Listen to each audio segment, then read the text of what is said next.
everyone, and welcome to another GameXplain discussion. I'm your host, Derrick Bittner, and I'm joined today by Ash Paulson and Chugaaconroy to discuss the recent Pokémon Sword and Shield Direct, where we got a ton of new information. So let's go ahead and get started because I want to kind of get on that analysis. But guys, overall, what'd you think of this Direct? I liked it. I thought it was a really nice, jam-packed 15 minutes of relevant information. I'm sure, of course, with hardcore Pokemon fans, you're always going to want to know more. And there's a lot more to find out, obviously. But I do think this was a nice info dump. I feel like I learned a good deal more about the Galar region, and, Dynamax is a cool thing to learn about, and the max raid battles. I just feel like it was a well-curated lineup of new information for this, kind of compressed 15 minutes.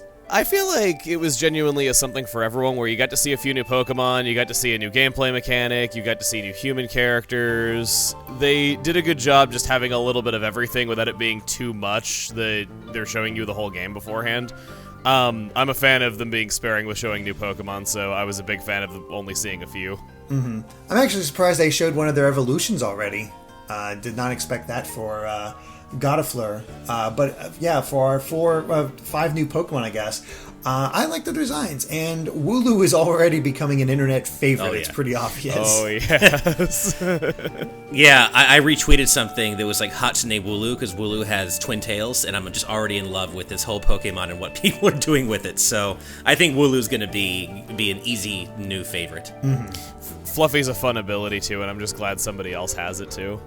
Yeah, it's just a very cute Pokemon, and we got some very cool, very interesting designs for all of them, and I like how they're still being very different. I didn't realize we never had a Raven Pokemon with Corviknight, which is just such a cool design.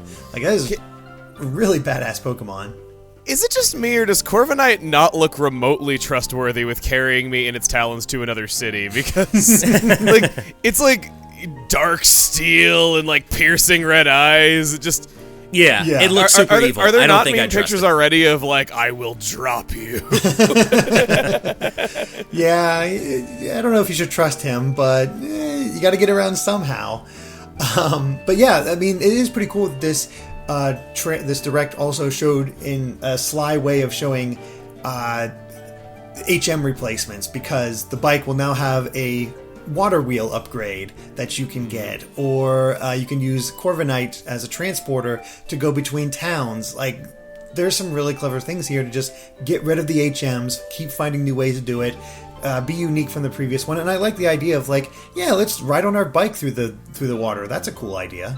Yeah, I really enjoyed that, and I like how they keep kind of finding new ways to replace the HMs and do stuff like that without completely overhauling what they're trying to do. Like, it's just, they kind of keep mixing it up in a fun way, and I think that's cool. Mm. It's about time we got a bike upgrade of some kind, after the bike was not even in Sun and Moon at all. That's true. Oh yeah, I forgot about that. I mean, the bike is just such a central part of the Pokemon experience. It really is, and kind of essential in this game because of those wild areas. We finally have a somewhat open world Pokemon. The areas are much bigger, and they brought back the Pokemon in the wild mechanic after we thought they hadn't. They're still popping up in the grass, I think, during the smaller routes, but for those open areas, those wild areas, we can see them all in the wild. We can see their genders and everything else, and what a step up. To me, like, to my mind, that is the big deal here. Of everything that was announced today, for me personally, the wild area, like that, because it is very much a realization, or a semi-realization, of that kind of open air, huge environment 3D Pokemon adventure that fans have been wanting for so long. And I do like that it's a bit of a half step, because I don't think I'd want Pokemon to go completely open world. So I like that it still has its sectioned off areas, but that there's also this wild area that's just expansive and you can explore. And I have to say, I do love that Pokemon appear in the environment again, like they do in Let's Go. I think that was the way to go, especially for this wild area type thing. I love the idea of how the first console game out of Game Freak is specifically themed around being big. Like, just big areas, big Pokemon, big everything. I love that so much. It's poetic. We've supersized it all. Right? I do and I don't. Like, I do like that general theme for sure, but I don't know about you guys, but the one thing I was pretty cool on here was Dynamaxing. It just feels like I don't know. It feels like Mega Evolutions and Z moves, which they're obviously supposed to be. It's this gen's version of that, but less interesting. Like, literally, it's the same model, just blown up to be bigger, and it's just... And the max moves, right? There's only one per type, so...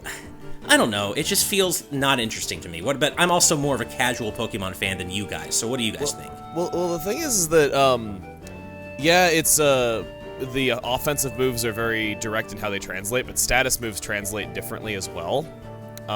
It's not like Growl is going to translate the same way as, say, Pound or something. And there's also the fact that it is strategic in that you have to think about when you're going to change the effects of your moves. You're not just suddenly hitting for 9,000 damage, you do have other effects as well. Sure. And I think it's also just made so that more Pokemon can participate, and the 3-turn limit, I know it's not as good as Mega Evolution, but Mega Evolution, to say the least, was a controversial addition, and I think this is kind of... It was nowhere to be seen in the video footage, and I do kind of wonder if now it's gone, because this does kind of seem like a rebalancing of it. It seems like a combination of both Z moves and Mega Evolution at this point, because you get that power up and just in general abilities, but then also you get these super moves that these Dynamax Pokemon can now use, and they're not changing up the designs or anything like that, so I guess it does come across as a bit lazier and less interesting. But there's still something really cool about seeing just these giant Pokemon that you gotta take down together.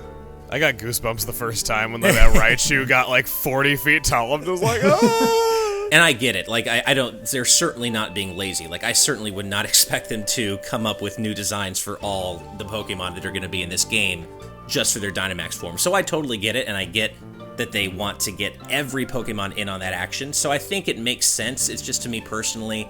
It's like, but I get the logistically why it's probably a really good idea. Mm-hmm. And I like the idea of it too, that it actually has a reason for why you'd want to do this, because by defeating these Pokemon in these raid battles, they actually get unlocked for the wild area. And that's a really cool concept of like, hey, you beat this max raid battles, you don't have to keep doing it, but hey, you can start capturing more Pokemon, or get, that way you don't have to constantly do these raid battles in order to get that type and nature that you want. So that's a nice concession. And Hey, raid battles I can actually play without living in downtown Los Angeles. Exactly, it helps. Yeah, no, I like the idea, and I think I'm looking forward to participating in max raid battles myself. I have seen some chatter on Twitter and such, worried that because of the whole recent Super Mario Maker 2 debacle that they'll only let you play with the randoms online. But because this is Game Freak and the Pokemon Company, I feel like the rules are different, and that might not be the case. I hope, obviously. Yeah, we'll have to see. I'm fingers crossed, obviously. Yeah, but, really. Yeah. Yeah, I don't think one game not having friends like inherently dooms everything else. Yeah, exactly. Yeah. I think it's a bit soon to call that, but of course I can understand the fear of that being the case. But I think we might be okay in that regard. We'll see. And Pokemon always knows that you want to do things with your friends, so that's how it began. Exactly. It's right. kind of the essential element of it. Though I gotta say, this Dynamax scene also showed that our trainers finally can freaking emote. Like, yes! I have every joy Yes! on her face as she's summoning that giant Raichu is amazing. Right. Best news that they're capable of frowning. I never thought I'd be so happy to see sadness in anything. Mm-hmm. And yeah. I gotta say, Emil, we did pretty good for our predictions, because we still have not seen any dialogue beneath them. There's been no text boxes, so that still leads credence to your idea that there might be voice acting in this game. Yeah, and I was kind of right with my dual professors. Professor and assistant. I'll take it. Yeah, it was close. I think it counts. Yeah, I think so too, because I think the last time we really had anything of the sort was, I guess Dexio and Cena from X and Y, and that was 3. Mm-hmm. But the thing I had written about voice acting was that it's possible they just disabled text boxes for the trailer, of course, but when they were showing off Hop, he was very animated, especially in the train scene, and he was continuously moving his mouth without stopping as he was, like, moving his arms and stuff. And it just kind of feels like... That feels more like a voice-acted scene to me, that he's looking at his Pokedex, and then suddenly he, like, throws his arms up in the air, and he's talking, and there's no pause in the animation at all. Yeah. God, that'd be something else. Like, trying to imagine like a Pokemon game with voice acting is just a brave new world out there. And I think it could be cool. It's just weird to imagine that after all the text boxes over all the years. But Here comes if the they brand do it new well, world. yeah, I mean, if they do it well, it could be a really, a really meaningful evolution for the series, pun intended. I mean, all the characters seem way more animated than they've ever been before. Granted, they're probably taking advantage of the new horsepower of the Switch, but still, seeing them animate that much is very cool to see. Yeah. Yeah. I wanted to say this before I moved on from the Dynamax stuff, but I wanted to say that if there is no official name for, if there's no official name that's been seen yet for the giant Pokeball and for the act of, like, tracking down Pokemon that you've beaten in raids and catching them, I really hope it's called Dynacatch. That'd be pretty cool. I don't know. I can see it being called that, yeah. I could see that. I'm just being silly. I just want to see a Dynamax Bidoof. That's all. I just want to see that happen. You know it's going to be everywhere on the first day the game's out, and 100%. Dynamax yeah. Wailord's the other one people can't wait Yeah. to see. Oh my god. Yeah. I know. That'll definitely be something else. And yeah, I mean, just everything that I saw from this, like each of the towns. John got his weather prediction right. Yeah. Like Oh, right. Yeah. It actually does Yeah. affect the Pokemon that appear in the wild area, which That's- that is a first. Wild, yeah, it's really cool. I didn't mean that, but yeah, it's still really cool. And you know, with the crown and to look at our champion meal, you might be right about where our Pokemon League is at, or Elite Four. I certainly hope so. I'd love the idea of having something physically to work towards because you can see it, especially in the wild area being so expansive. It's always off on the horizon line as something that you can always see, similar to Hyrule Castle. Mm-hmm. That is cool, yeah. I'm gonna actually, I'm gonna make a prediction about Leon, the champion. Oh, now that we're talking about him, I'm gonna say that he's a fraud. He looks a little bit too heroic, I think. And I could see that. he's very showy, and I feel like that's what you would do if you wanted to make a character a fraud. So that's a wild prediction based on nothing other than just having looked at him for 5 seconds. I mean, that'd be really wild. I mean, it could be the case, but this is also Pokemon where everybody's just so super genuine. So That's true as well. it's hard to say. I do like to see that, like, that explains why your rival's house is so much nicer than yours. Oh, he's related to the champion. Of course they have a nice house. That's a great Right. idea, actually, because that's last time they did something like that was Barry being related to a Frontier Brain. Yeah, it's very cool. Like, really subtle things. Like, there was this, when I was going through and trying to find all the Pokemon that were shown here, there's this, these water fountains that are at different levels, so the Pokemon can actually use water fountains. It's like just a cool little world building moment. It's kind of like benches, but for Pokemon. Yeah, exactly. Derek, you mentioned the rival, and I'm going to make another prediction there and say that I'm going to be thoroughly bored by Hop. He reminds me so much of Hal, and I didn't like him either. And the reason why, like, he's a nice guy, they're good boys, whatever. I miss the days when your rival was a jerk. Because he's your rival. That makes you want to beat them when they're a jerk to you, and these guys are always so nice. I will say, there's still hope for a not so nice rival. There is. Because they did mention on the Pokemon website that he become one of your rivals. Right. So I don't know if they're using that and there's a general term for a lot of different people, or there'll be more people like Hop that they'll be your rival. Maybe, you know, the trainer that you don't pick, gender will be another form of rival. Who knows? Oh my god, it would be so cute seeing the girl protagonist just being a complete jerk to you. That would be pretty cool. smug. I mean, love it would fit that Scottish personality everybody's given her. Oh, so good. That'd be so funny. Yeah, I think that bears out because if I remember correctly, Hop chooses the Pokemon that's weak to yours, I believe. So then it would make sense that there would be a rival who would presumably make the right choice and pick the Pokemon that's It's like, strong to I'll pick yours. the one that's weak to yours, and I'll still beat you anyway. Yeah.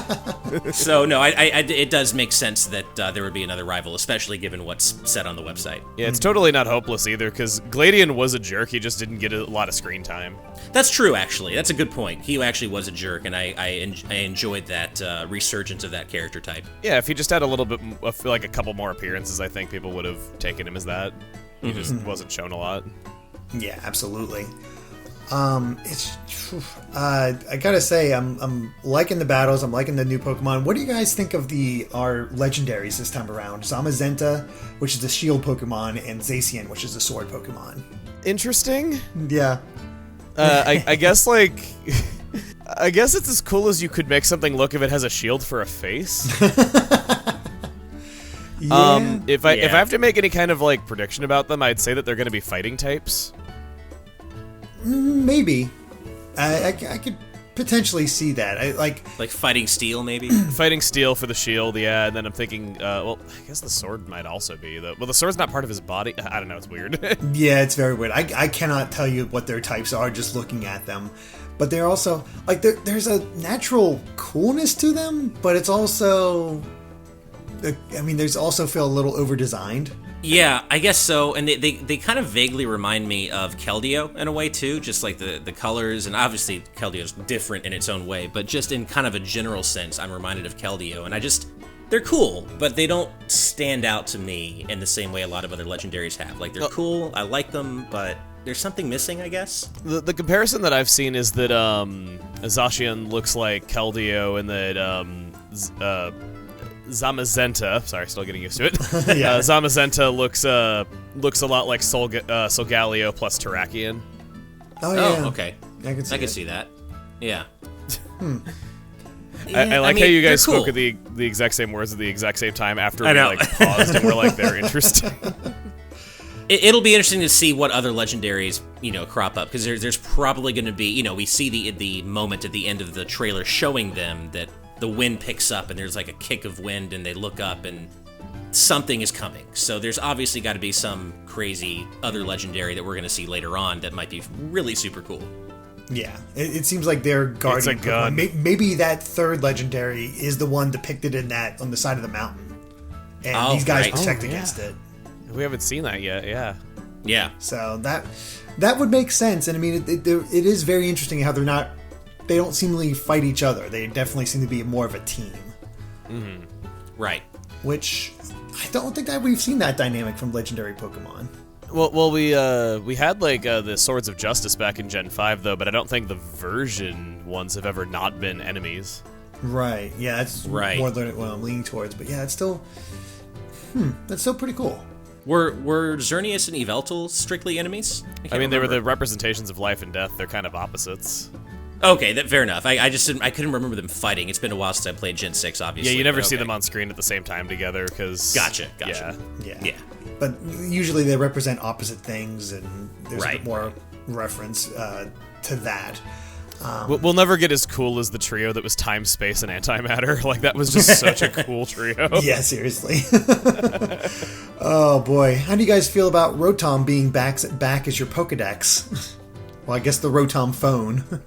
Well, I think that's cool, but I haven't seen anyone point this out. I'm sure it'll be in the analysis, though, so I'm sorry if I'm stealing your thunder, but that camera that was flying, that camera view that was flying around the stadium. Rotom as a drone. Oh yeah, yeah, it's a Rotom drone. Yeah. You can see it on screen for like a split second. It's blink and you miss it, though, but yeah, there's a new Rotom drone form.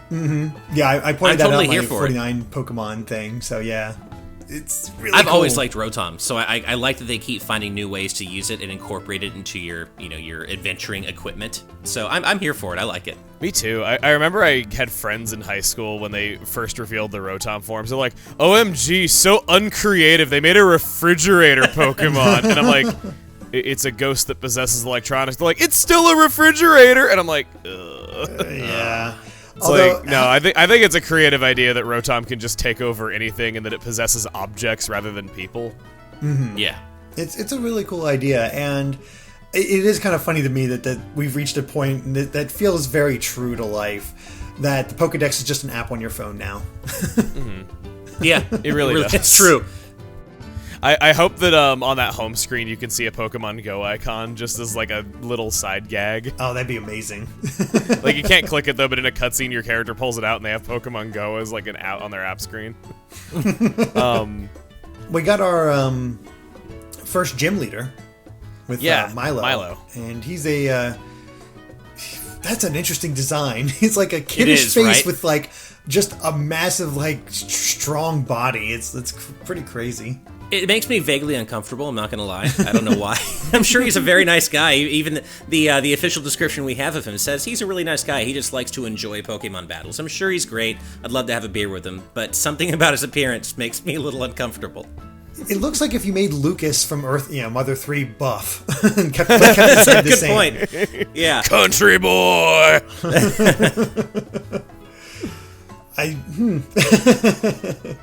Very interesting, but yeah, it's just a good direct. Like a lot of things. Like you really get a. I think the big thing here is you really get a sense of scale for everything. And Emil put it best. Like everything's just big. Like you can see the towns in the distance. You can see the Pokemon roaming around. You can just like see how big your Pokemon get, and that sense of scale just really carries through everything. And I'm really excited for this. I'm liking the changes they're putting in here, and I think this is going to be a really good gen. Yeah, when I first saw the wild area, I was like, I felt an excitement about Pokemon, about going out and adventuring and finding new Pokemon and exploring that I haven't felt about Pokemon in, I have to say, a long time. I didn't dislike Gen 7 and 6 and whatever, but this just, I don't know, it sparked something in me. I'm like, oh man, this is what I've been wanting. Like, this is exciting. I'm really glad they're doing this. And yeah, for me, that was really what anchored the whole thing. The wild area feels like what a lot of us imagined Pokemon would be like one day when we were kids. Where exactly. You get to walk around a huge area, there's Pokemon everywhere, you see stuff off in the distance, you can actually see the Pokemon walking around, and it's always different every time you go out and adventure. Mm-hmm. Perfectly stated. That's exactly what I mean. It feels like an evolution of Gold and Silver about just how amazing it felt. Like when I lost my mind as a kid that like, oh my god, there's day and night cycles and Pokemon come out at different times of the day, and so it's different every time I go out. Like, whoa. Right. Mm-hmm. Yeah, the same sort of thing with. I feel like the last time I had a whoa look at this evolution is Black and White. Just having the different seasons affect things, going through that bridge to that first big city, and just seeing things on a scale you've never seen Pokemon at before, and just getting that on a console finally, pulling ideas from other things, still having the traditional like battles that you go into the grass and can kind of try to find Pokemon there, but also the wild Pokemon where they're out. Like it's such a good balance, and I feel like if they can really nail these systems and have an interesting story to go along with it and a fun team, this could be one of the standout Pokemon generations. Oh, definitely. Yeah, I agree. One thing I found interesting, too, was toward the end of the trailer, you can hear a song that's very heavy in the bagpipes, like uses heavy bagpipes. So maybe that's an indication of kind of the style or flavor of music we can expect from this region. Could be exciting. Were you able to tell whether it's MIDI or orchestrated? I think it's MIDI.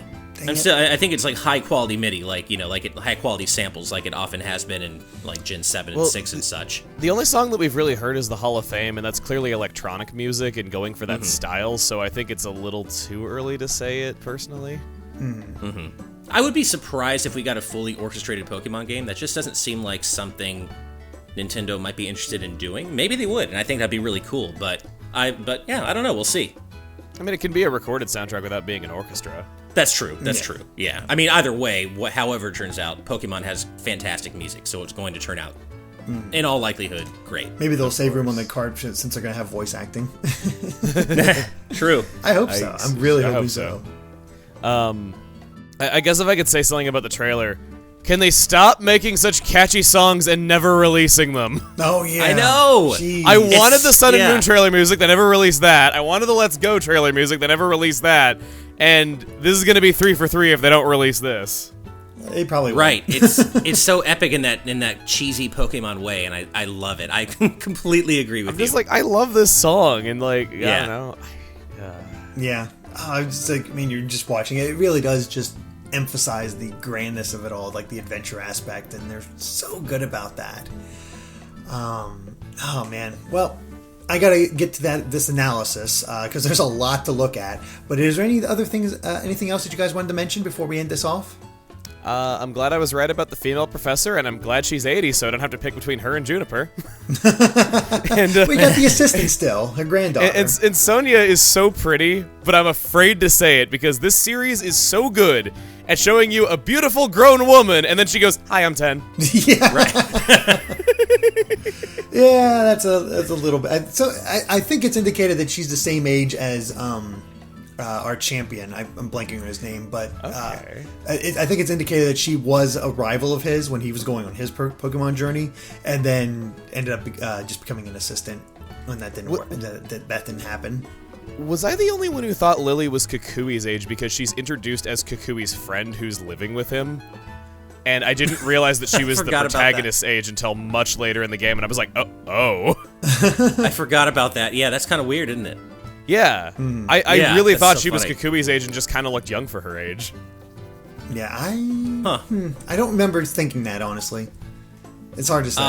It's been a while. I think the only thing I have left, I actually had a question for you guys, which is, I know one of the main criticisms people had about Gen 7 was that it was even more hand-holdy than Pokemon games tend to be. Like, it was very linear, very hand-holdy. Do you think that what we're seeing here with the wild area in Galar, do you think that's just naturally where they were going anyway, or do you think it's a reaction to those complaints? I don't know.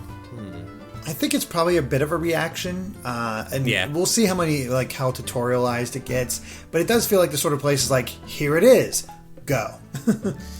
I feel like it was a reaction because Let's Go already addresses that a lot. Because when Let's Go was coming out, everyone's like going to be like, oh my god, it's going to be even more handholdy because that'd be easy though. But Let's Go's tutorial is over in 2 minutes. And True.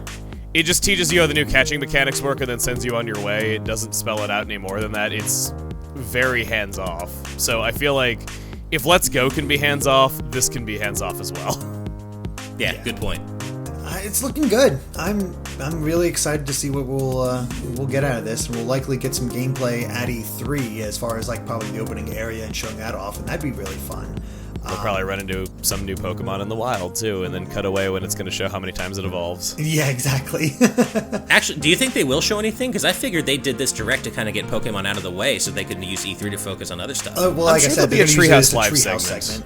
That's true. Yeah, True. yeah. Probably a Treehouse Live segment and probably one new Pokemon shown off at it. Mm-hmm. Right. I hope no matter the Pokemon, my last thought is they show the starter Pokemon coming out, and there's this lovely scene where when you pick Scorbunny, you guys do a fist bump. I can't see the other Grookey or Sobble doing that, so I'm hoping that they actually gave each starter Pokemon its own sort of, hey, you're my trainer now. We're that would buddies. be cool. They did this in Sun and Moon because your trainer holds up Litten like a cat, and then they kind of hug Rowlet, and they have a different pose for each of them. Mm-hmm. It's just again showing that personality, which I always enjoy. Yeah. Makes it feel very yours. Mm-hmm. Exactly. But I think that covers it for our Pokemon Sword and Shield Direct reaction discussion. So thank you for watching, and if you like this video, be sure to like us on Facebook and Twitter at GameXplain. And Emil, where can they find you at? I'm known as Chugaaconroy on YouTube, Twitter, and Facebook. I make Let's Play videos, and I still can't plug the thing that I'm working on because you keep asking me to come back so soon. I know, work faster. Pokey. And of course, make sure to subscribe to GameXplain for more on Pokemon, including that analysis, probably tomorrow, hopefully, and other things gaming as well. Until next time, bye. Good luck, Derrick.